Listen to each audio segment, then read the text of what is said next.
Bloomberg Audio Studios. Podcasts, radio, news. You're listening to Bloomberg UK Politics. I'm Stephen Carroll. And I'm Yuan. Welcome to the programme. Now, on today's show, we're going to get immediate reaction to the King's speech, the government's new detailing of its agenda for the parliamentary year. Well, it was certainly jam-packed, Stephen. King Charles outlined 39 bills, which Keir Starmer says will lay the foundations for his mission to deliver the change that he believes the country needs. Now, that's considerably more than Tony Blair managed in his first state opening. That was 26 bills. In terms of policy headlines, well, there's the codification of a number of manifesto pledges, including on growth, on devolution, setting up Great British Energy, more powers for the water regulator, a new border command, lots of manifesto pledges, and loads more besides. I think you were paying much more attention than I was, frankly. I was too distracted by everything else that was happening. And I mean, this is my favourite bit, is that you've got the knocking on the door, you've got the producing of the speech out of this enormous bag. There's a lot of fanfare. There's quite a lot going on. It's quite good fun, isn't it? I was boringly just writing down all the bills. As usual, you're doing all the hard work. I'm looking out for the sparking. I think it's interesting to look at the last time the King officially opened Parliament in November last year. Some commentators describing the Conservative plans as thin, but perhaps after 14 years in power, it's not surprising you've done many of the things you wanted to do when you came in.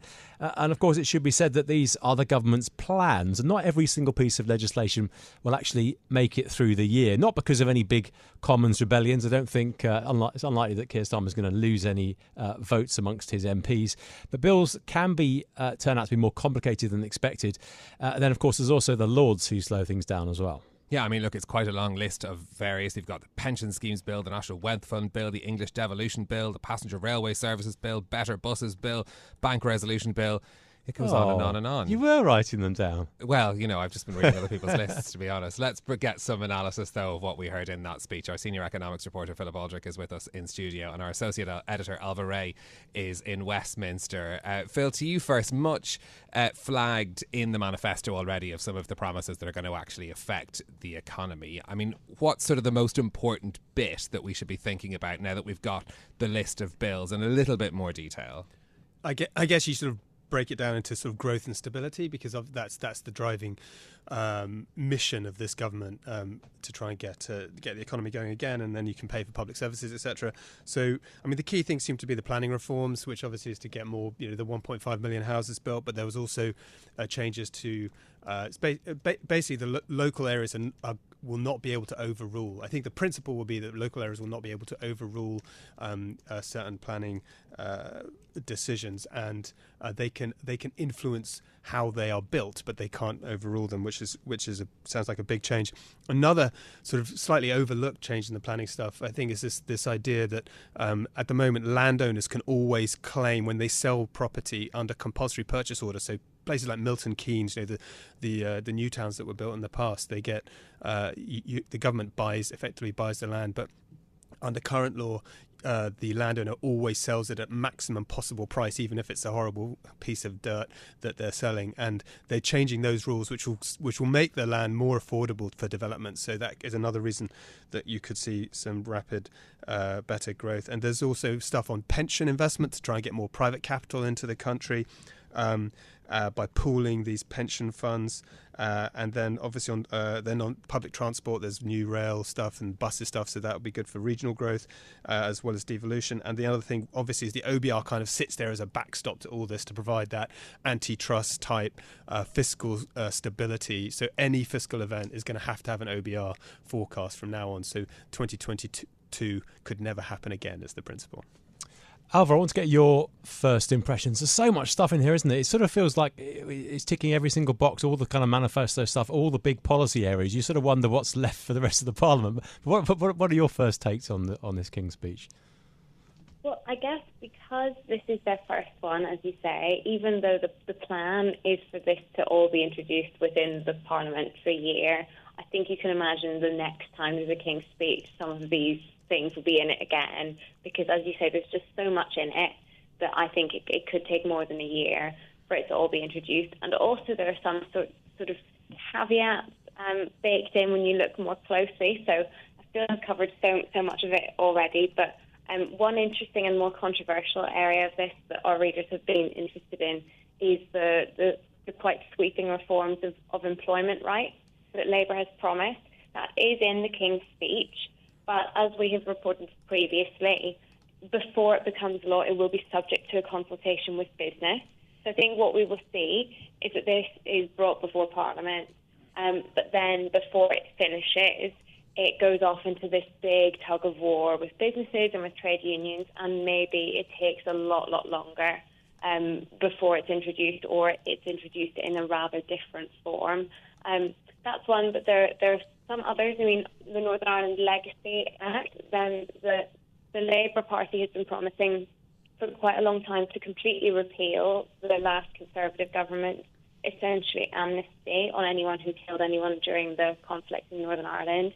When you actually look at the detail today, they're repealing a tiny bit of it, and the rest, again, is subject to consultation. So I think there are lots of things like that we'll have to kind of comb through. We've got these massive documents with the full legislative programme sitting on our desks, and we've been working through it all morning. Phil, the Labour leadership have been absolutely clear that growth is their number one mission, and of course that was the top of the King's speech today. Bloomberg had a story out yesterday, our monthly survey of economists, saying that they didn't think that growth would be much higher in the next couple of years. Looking at a bit longer term, what do economists feel about how Labour can get up growth? Will these measures make a noticeable difference? Well, obviously the driving measure they need to improve is productivity, because that's what will lift our sort of general growth rate. And Keir Starmer's mentioned a 2.5% ambition for annual growth, with which caveats, but that is incredibly ambitious. I mean, that's roughly where US sits, almost as strong as the US, and he wants us to be top of the G7 growth rates. He may never get there, but it's good to be aiming at the stars. I think these measures will, in theory, they tick the right boxes. You've got to you remove obstacles to growth, which is planning. I mean, everybody in the economic firmament has been saying for years that planning has been this terrible obstacle. So if you can remove some of that obstacle to growth, and you can also draw in the private investment through these pension funds, where again this was something that started under the Tories and that Labour is totally embracing, which is to get this private capital into the UK. You can definitely see if it works, we could get a little bit of a boost. I mean, will we get to that 2.5% top of the G7 pack? I mean, it'll be. I mean, that's academic ultimately. If we can get enough growth to basically feel like we can pay for our public services and not have to raise taxes to even more punitive levels. But I mean, what about the cost of it is the issue? Because look, there's also just not a lot of money around to be spending, and some of these measures will cost money. Of course, there are, we heard the VAT on private schools, a long promised part of the manifesto as well. That was in the King's speech as well. But is there an issue about having the money to pay for it? We'll find out at the budget, really, about that. And I think in the short term, there's absolutely no way the OBR is going to give them enough money to basically pay for everything they want to do. So the big question is, what do they do with the spending review? Do they just make it a one-year spending review and just hope that they get some growth in 2025 so that they can come back and do a proper comprehensive spending review then with sort of a better economic backdrop, which gives them enough money to do what they want to do, or at least close to enough, so they only have to raise taxes a small amount.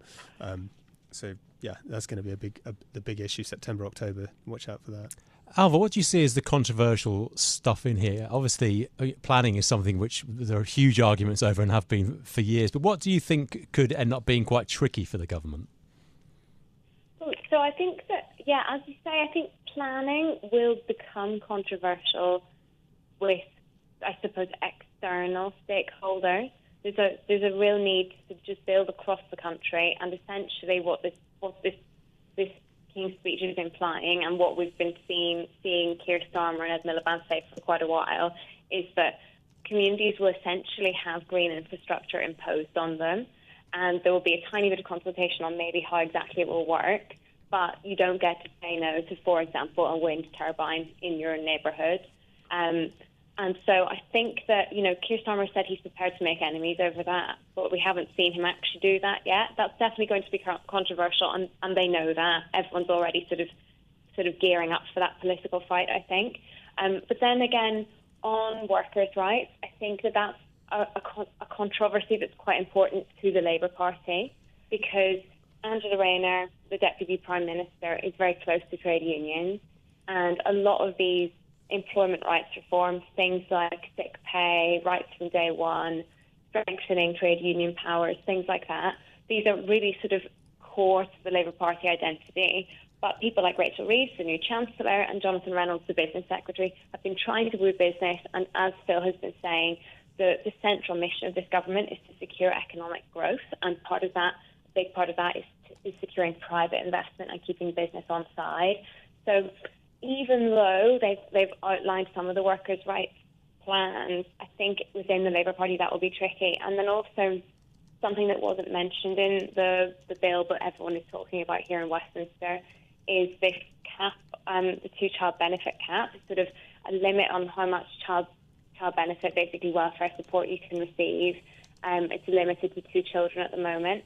It's just sort of seen as a measure that exacerbates child poverty. Lots of people in the Labour Party care deeply about it, but there are lots of other external figures, Tony Blair, Gordon Brown, and now Conservative figures and Nigel Farage, all calling for it to be scrapped. So that's something that wasn't in the speech today, but it's just going to rumble on, I think, for the coming weeks and months. Ailbhe, how much of a honeymoon does Keir Starmer get in terms of deliverability on this? When are people going to start getting antsy that they're not seeing more progress on some of these issues? Oh, I would be nervous to put a number on it, but I suppose the clue is that they haven't even released all of the reports yet, telling us how bad the inheritance is. They've commissioned quite a few from various departments. Wes Streeting has commissioned one on the state of the NHS. We're kind of expecting Rachel Reeves to probably come out at some point to say more about the economic inheritance. I think that they expect, at the very least, to have a few months to spend more time just sort of paving the political way for saying we have to do very tough things because look at exactly the mess that we were left. So a few months, but there's a very, very long list of big challenges on prisons, on local government, universities facing bankruptcy, water companies, and then small boat crossings over the summer. So I think very, very tricky for them. Ailbhe, thanks so much. Ailbhe Rea joining us from Westminster, and our senior economic supporter, Philip Aldrick. I think it's interesting to look at some of the bills which have been brought over from the last government. Leasehold reform, which was something which sort of partially got done, but a lot of people said not properly. And also Rishi Sunak's cigarette ban and the vape regulation, something he was very keen on, also didn't happen either. Yeah, plenty to watch for there as well. That's it from us for today. If you like the programme, don't forget to subscribe. Give it 5 stars so other people can find it on Apple Podcasts, Spotify or wherever you listen. This episode was produced by Ailbhe Rea and the audio engineer was Sean Gostamakia. I'm Yuan Potts. And I'm Stephen Carroll. We'll be back with more tomorrow. This is Bloomberg. Bloomberg UK Politics. Listen weekdays at noon on DAB Digital Radio in London.